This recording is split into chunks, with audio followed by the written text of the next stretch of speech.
మరో పక్కన దేశానికి ఇలా రాహుల్ గాంధీ కావాలనే దేశ ప్రజలు కోరుకుంటున్నారు. నిన్న బీహార్లో జరిగినటువంటి నేపథ్యంలో జై భీమ్ నినాదాలతో ఓరెత్తించింది బీహార్.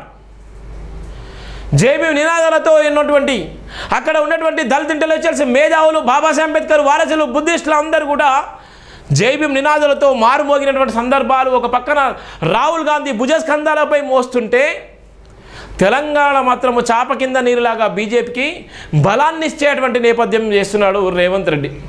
ఇక్కడ చూడండి, అణగారిన వర్గాల నుంచి తీవ్ర వ్యతిరేకత, ఆ భయంతోనే కులగణనకు మోడీ అంగీకారం, బీహార్ పర్యటనలో రాహుల్ విమర్శలు.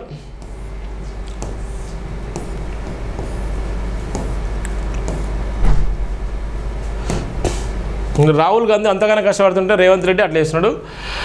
అణగారిన వర్గాల నుంచి తీవ్ర వ్యతిరేకత, ఆ భయంతోనే కులగణనకు మోడీ అంగీకారం, బీహార్ పర్యటనలో రాహుల్ విమర్శలు.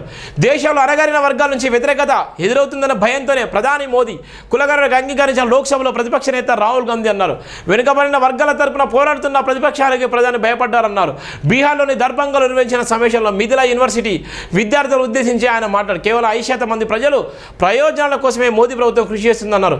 దళితులు, ఓబీసీలు, ఆదివాసులకి ప్రభుత్వంలో స్థానం లేదని కార్పొరేట్ వ్యక్తులకే మోదీ గవర్నమెంట్ వత్తస్ పలుకుతుందని వివరించారు.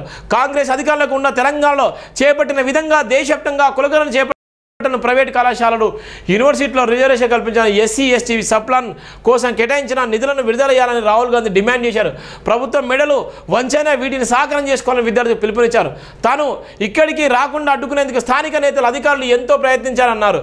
అన్ని అడ్డంకులు అధిగమించి వచ్చానని చెప్పారు. ఈ ఏడాది చివరిలో బీహార్ శాసనసభ ఎన్నికలు జరుగుతున్న నేపథ్యంలో కాంగ్రెస్ పార్టీ ఇప్పటి నుంచి ఎన్నికలు వ్యూహాలను అమలు చేస్తుంది.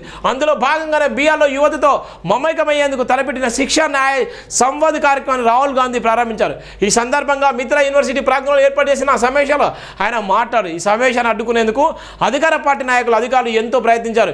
యూనివర్సిటీ గేటు బయటనే నా కారును నిలిపివేశారు. అయినా నేను వెనుకడుగు వేయలేదు. నడుచుకుంటూ సభ వేదిక మీదకి నేను చేరుకున్నాను.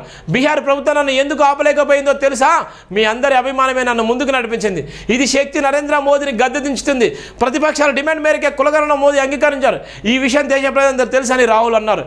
ఎన్డీఏ ప్రభుత్వం ప్రజల సంక్షేమం కాకుండా అంబానీ ఆదాయాల కోసమే చేస్తుందని ఆయన ట్వీట్ చేసిన నేపథ్యం ఉంది. రాహుల్ గాంధీ అంతగానో కష్టపడుతుంటే ఇలా కొంతమంది రాహుల్ గాంధీ శ్రమను కూడా గుర్తించలేని నేపథ్యం ఉంది.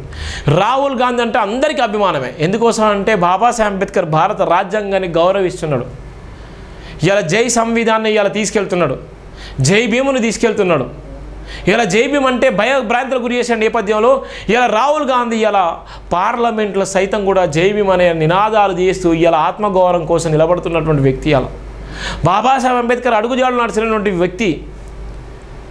ఇలా ఆ వ్యక్తి అంతగానో కష్టపడుతుంటే తెలంగాణలో మాత్రం కాంగ్రెస్ ఇలా విచ్చలవిడిగా రాహుల్ గాంధీ గారికి వ్యతిరేకంగా, కాంగ్రెస్ పార్టీ సిద్ధాంతాలకు దూరంగా ఇలా చేసేటువంటి ప్రయత్నం చేస్తున్నారు.